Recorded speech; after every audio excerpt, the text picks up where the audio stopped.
నమస్కారం. RTI 9 news కి స్వాగతం. మెదక్ జిల్లా నర్సాపూర్ మున్సిపాలిటీ పరిధిలో అభివృద్ధి పనులు ఎక్కడికక్కడ నిలిచిపోవడంతో ప్రజలు తీవ్ర ఇబ్బందులు ఎదుర్కొంటున్నారు. తవ్విన రోడ్లు అలాగే ఉండటం, డ్రైనేజీ పనులు అసంపూర్తిగా ఉండటం, పారిశుద్ధ్య సమస్యలు పెరగడం వల్ల ప్రజల దయనీయంగా జీవనం ఇబ్బందికరంగా మారింది. ప్రజలు ఎన్నిసార్లు ఫిర్యాదు చేసినా సంబంధిత అధికారులు స్పందించడం లేదనే విమర్శలు వినిపిస్తున్నాయి.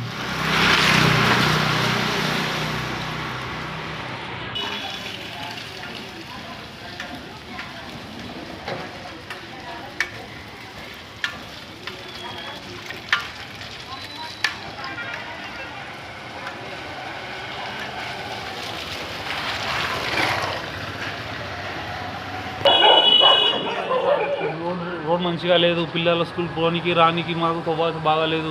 ఇంకోటి ఏంటంటే నల్లలు వస్తలేవు, మొత్తం పిల్లలు రానికి పోనీ చాలా ఇబ్బంది అవుతుంది. వాళ్ళ మున్సిపల్ నుంచి మాకు ఎవరు పట్టించుకోవడం లేరు. ఇంకా మా ఇల్లు ఏమంటారు, ఇల్లు వెనుక నుంచి మాకు రోడ్ లేవు, మోరీలు సరిగా లేవు. వచ్చి కావాలంటే చూసుకోండి సార్, మోరీలు మొత్తం ఎరిగిపోయి ఉన్నాయి.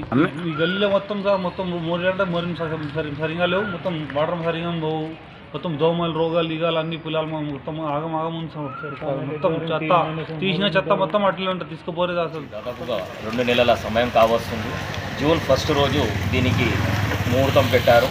ఇక్కడ నుంచి ఏదైతే పైప్ లైన్ గురించి తవ్వడం గురించి స్టార్ట్ చేశారో వీళ్ళ యొక్క కాంట్రాక్టర్ యొక్క అవినీతి నిర్లక్ష్యం మనం ఈ 2 పైపులను చూస్తేనే కనిపిస్తుంది. ఏదైతే ఇక్కడ నుంచి అసలు పైప్ లైన్ అనేది స్ట్రేట్గా తీసుకొని వెళ్ళాలి రోడ్కి, ఇది వంకర తింకర తింపుకుంటా ఒక పాము ఏ విధంగా ఉంటుందో ఆ విధంగా ఈ పైప్ లైన్లను పరచడం జరిగింది.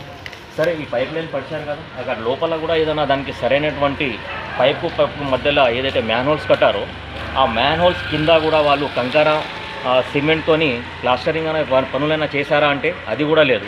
రేపు పొద్దున ఈ నీళ్ళన్నీ జామ్ అయి భూమిలోకి ఇంకి ఏదైతే బోర్ వాటర్స్ వస్తున్నాయో ఆ బోర్ వాటర్లు కూడా కలుషితమయ్యే అవకాశం కూడా ఎక్కువగా ఉన్నది. ఇంకొకటి, ఈ పైప్ లైన్ గురించి ఏదైతే వేశారో ఇక్కడ ఈ గనెట్లతో కట్టినటువంటి ఈ మోరీలోకే ఈ పైప్ లైన్ తీసుకొచ్చి లోపలికి జోరియడం జరిగింది. దీనివల్ల ఫ్యూచర్లో లోపల మోరీ ఒకవేళ డ్యామేజ్ అయితే చెత్త మొత్తం అక్కడ ఇరుక్కుపోతే తీసే పరిస్థితి కూడా లేకుండా అక్కడ పనులు మొదలుపెట్టినప్పటి నుంచి ప్రజలకు అసౌకర్యం కలిగే విధంగా వాటర్ పైప్ లైన్లను డ్యామేజ్ చేసుకుంటా పోవడం జరిగింది. దాదాపుగా పైప్ లైన్ పగిలిపోయి 2 నెలల సమయం అవుతుంది. ఇప్పటికీ ఆ వాటర్ ఆ విధంగానే లీకేజ్ అవుతుంది. అక్కడ ఉన్న పైప్ లైన్ చూడండి, అక్కడ కలెక్షన్ కూడా ఇప్పటివరకు 2 నెలల నుంచి కలెక్షన్ కూడా ఇవ్వడం లేదు. మున్సిపల్ సిబ్బందికి మేము ఈ విషయం గురించి ఎన్నోసార్లు చెప్పడం కూడా జరిగింది, వాళ్ళకు కంప్లైంట్ కూడా చేయడం జరిగింది. కానీ ఇప్పటివరకు మున్సిపల్ కమిషనర్ గారు ఇక్కడికి వచ్చి క్షేత్రస్థాయిలో పర్యవేక్షణ అనేది చేయడం లేదు. ఇక్కడ మార్నింగ్ పూట ఇక్కడ స్కూల్ పిల్లలు స్కూల్కు వెళ్ళేటప్పుడు జారి కింద పడడం జరిగింది. ఈ విషయం గురించి సమాచారం అందిస్తే వాళ్ళు వచ్చి పారతోని ఉన్న కంకరను కొంచెం పక్కకు జరపడం జరిగింది.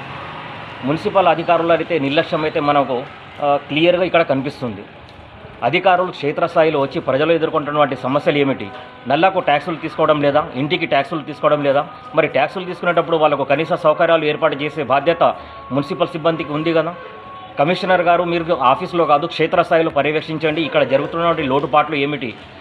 ఇక్కడికి వచ్చిన తర్వాత దీనికి వర్క్ ఇన్స్పెక్టర్ వచ్చి అసలు వర్క్లో వాళ్ళు సిమెంట్ ఉపయోగించుకుంటారా, నాణ్యత కంకర ఉపయోగించుకుంటారా, ఇసుక ఉపయోగిస్తారా, లేకపోతే డస్ట్ ఉపయోగిస్తారా అనే రిపోర్టును కూడా వారు పర్యవేక్షించలేరు. అధికారుల నిర్లక్ష్యం అయితే 100% ఇక్కడ ఉన్నది. దానివల్ల ప్రజలు ఎంతో అసౌకర్యానికి గురవుతున్నారు. 2 నెలల నుంచి ఈ సమస్య తీవ్రంగా ఉన్నది. అంతేకాకుండా ఇక్కడ పక్కన చూసినా కూడా మోరీలు తీయకపోవడం వలన 2 నెలల నుంచి ఈ బాబే తన చెత్తను ఒక దగ్గర కుప్ప చేసి కాల్చడం జరుగుతుంది. మున్సిపల్ సిబ్బంది ఆ చెత్తను ఎత్తడం కూడా లేదు. మున్సిపాలిటీలో మనకి నగరాభివృద్ధి కింద జరుగుతున్నటువంటి సిసి రోడ్లు, అండర్గ్రౌండ్ డ్రైనేజ్ పనులు జరుగుతున్నాయి.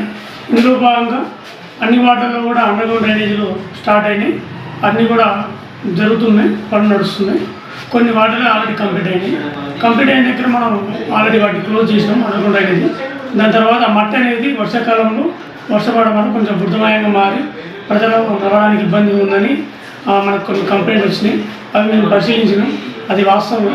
కాకపోతే ఆ మట్టి అనేది లోపల కునిన తర్వాత సీసీ రోడ్ వేస్తే మనకి రోడ్ అనేది నాణ్యవంతంగా ఉంటుంది, లేకపోతే క్రాక్స్ వచ్చే అవకాశం ఉందని మనకు టెక్నికల్ పర్సన్ అది మాకు సమాచారం ఇచ్చారు. అవన్నీ పరిశీలించినాం. త్వరలోనే ఆ సమస్యలన్నీ కూడా పరిష్కారం అవుతాయి.